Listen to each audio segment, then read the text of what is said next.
ایک سوال یہ تحریر فرمایا کہ میں اکثر یہ دعا مانگتا ہوں کہ اللہ تعالیٰ مجھے ابن عربی مولانا روم جیسا مقام عنایت فرما دیں اور شاہ ولی اللہ رحمۃ اللہ علیہ جیسا علم دے دیں، کیا یہ مانگنا درست ہے؟ زبردست بھائی، کیوں نہیں، ضرور، سوائے نبوت کے کہ یہ دعا کفر ہے۔ اگر کوئی یہ دعا مانگے کہ اللہ مجھے نبی بنا دے تو والعیاذ باللہ وہ اجرائے نبوت کا قائل ہے نا، وہ کہ اللہ مجھے اپنے جیسا بنا دے تو استغفر اللہ وہ شرک کا قائل ہے۔ ایسی چیزیں نہیں، باقی بڑی سے بڑی پوسٹ، بڑے سے بڑے مقام کی اللہ سے دعا مانگنا بالکل ٹھیک ہے، خوشی ہونی چاہیے کہ مانگنے والے نے مانگا تو کچھ سوچ سمجھ کے مانگا نا، کیا بلند مقام اور مرتبہ ہے، کیا علم ہے جو اگلے نے کہا کہ اللہ مجھے علم دے تو ایسا دے، یہ کیا چیزیں، ہمیشہ مانگتے رہنا چاہیے۔ اللہ تعالیٰ مولانا روم جیسا علم نہ دے اور کہے کہ اسے علم دے کر یہ مقام دیا تھا اور تمہیں ویسے ہی یہ مقام دے دیتے ہیں تو کیا حرج؟ اس نے اتنا پڑھا لکھا تھا، اتنی راتوں کو سحر میں تبدیل کیا تھا، تم بغیر اتنی محنت کے میرے بندے چل یہی مقام، دونوں جہان دے کے وہ سمجھے کہ خوش رہا، یہاں آ پڑی یہ شرم کہ تکرار کیا کرے، دونوں جہان دے دی، ان کا خوش ہو، اب بندہ شرما گیا۔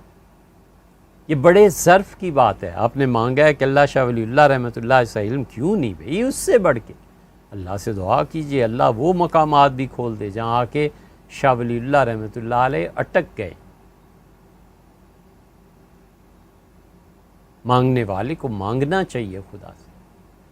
حافظ ابن حجر رحمۃ اللہ علیہ نے خدا سے مانگا تھا۔ حافظ ابن حجر رحمۃ اللہ علیہ کی بات تو بعد کی ہے، آپ کا یہ جو مانگنا ہے نا یہ حدیث میں بھی آیا ہے۔ حضور اقدس صلی اللہ علیہ وسلم نے فرمایا، قرآن میں بھی، قرآن میں آیا، اللہ نے فرمایا انا وجدناہ صابرا، ہم نے اپنے بندے ایوب علیہ السلام کو بڑا صبر کرنے والا پایا۔ ہم نے کہا کہ ارقص برجلک، پاؤں سے ٹھوکر لگا اس زمین کو، میرے بندے نے زمین پہ پاؤں مارا اور پانی پھوٹ پڑا، ہم نے کہا بارد ٹھنڈا پانی ہے، پی لے، پینے کے لیے بھی ہے اور نہا اس میں۔ اللہ کہتا ہے نعم العبد، ایوب کیا ہی اچھا بندہ تھا ہمارا علیہ السلام۔ حضور اقدس صلی اللہ علیہ وسلم، اللہ کو اس پہ اتنا پیار آیا، اتنا پیار آیا کہ جب اس نے نہانا شروع کیا تو اللہ نے اس کی عزت اور احترام کے لیے سونے کی ٹڈیاں برسانا شروع کی فرشتوں نے۔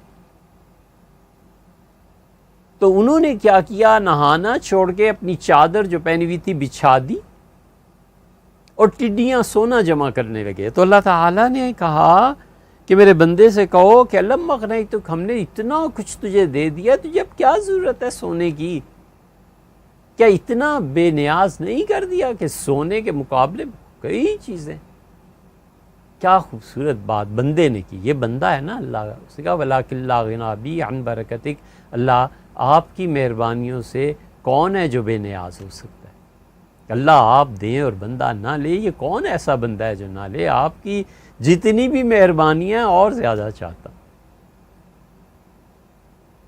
یہ ہونا چاہیے۔ حافظ ابن حجر رحمۃ اللہ نے لکھا ہے کہ میں جب بیت اللہ میں گیا، پہلا میرا حج تھا اور میں جوان لڑکا تھا، تو مجھے پتا تھا کہ حضور اقدس صلی اللہ علیہ وسلم فرمایا زمزم جس نیت سے پیا جائے وہ اللہ اس کو پورا کر دیتا ہے۔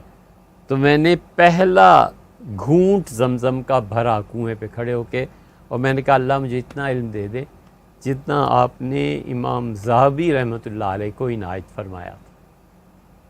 پھر حافظ جی چپ ہو گئے۔ شاگردوں نے پوچھا کہ آپ کو علم مل گیا ہے؟ کہنے لگے ہاں 20 سال پہلے ہی مل گیا تھا۔ ضرور مانگیے، ضرور مانگیے، لوگوں کو مانگنا چاہیے، اللہ سے بڑا علم، اللہ سے بلند مقامات، اللہ سے مانگنا چاہیے۔